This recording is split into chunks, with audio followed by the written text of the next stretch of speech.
As Famidaily is rapidly closing in on the end, Derby Stallion marks another milestone. This is the final time that a franchise will debut on the Famicom. Derby Stallion was a pretty big deal in Japan. It was getting released on everything throughout the 90s, and there were near yearly entries in the series.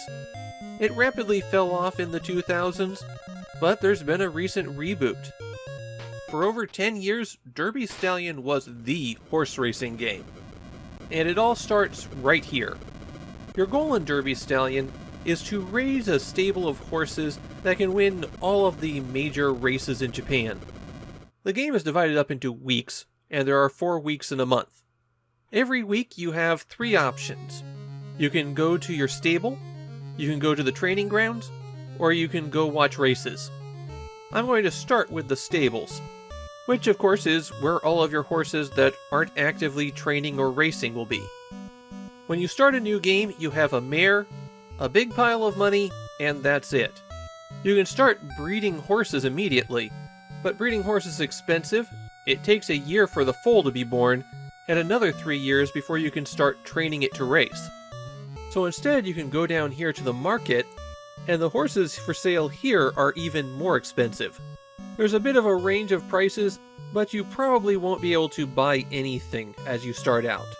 The horses that are for sale change regularly, so early on you're probably going to want to pass some time, then come back here to see if there's a horse you can afford. The quality of horses is rated on speed, stamina, temperament, and spirit. There's also a hidden resilience factor that determines how quickly they recover from races. You also have to manage your horse's weight, and the ideal weight varies depending on the horse. Too heavy and they slow down, too lean and they lose stamina. There's also a maturity factor that determines when a horse is in their prime. Some horses might be great as soon as they're 3 years old, and others might be as old as 7 before they're doing well. To train a horse, you have to move them from the stable to the training grounds. Potential racers are always on the left, while your mares are always on the right. On the training course, you can decide if you want to run them on turf or dirt, alone or with another horse, and how aggressively you want to work with them. Dirt improves stamina, while turf improves speed. Once your trainer feels the horse is ready, you'll be able to enter them in a race. And I couldn't get that far. There's a lot of build-up in this game before you're allowed to run a race.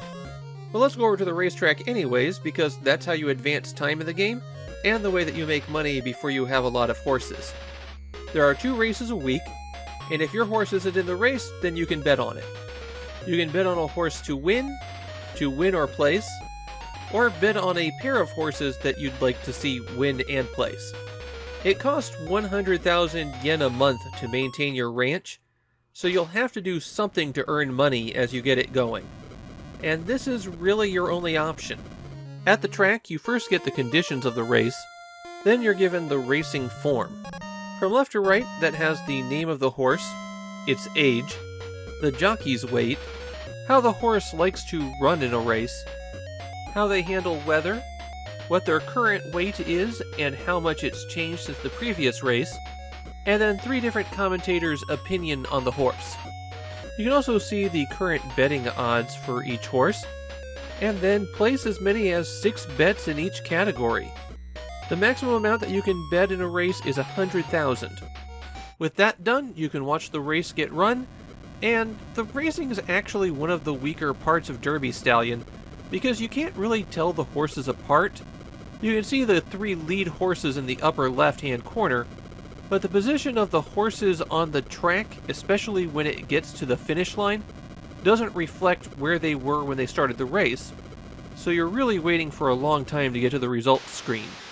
One useful thing when you start out is that although Derby Stallion has a save file, it doesn't autosave. You have to hit the B button from the main menu, and that's what triggers the save. So that means that you can place big bets on races, and then reset when you don't win. If you go to the track and the race that comes up isn't one that you're interested in, you can just hit the B button to advance to the next race. And if you just want to advance time, you can point to the calendar and hit A. Once you do start earning big money, if you end the month with over 10 billion yen, the tax office swoops in and takes a 5 billion yen payment. That was probably added to prevent people from overflowing their money back to zero. And if you're at the point where you're earning 10 billion yen, it's really not a hardship. And that's the gist of Derby Stallion. Breed or buy some horses, train them up, race them, bet where you can, and repeat until you've won all of the major stakes. Considering how much Derby Stallion broke out, it's obviously really well regarded in Japan. I would say it was the definitive horse racing game on the Famicom, except we're going to see a second Derby Stallion game before it's done. My own feelings are a bit more mixed. I think this just isn't my style of game. But I can also definitely see how people could really get into raising horses. Even with the few options you get in the Famicom version, there's a lot you can do with your farm. It's definitely one of the more focused management games on the Famicom, and it can definitely get its hooks into you like that.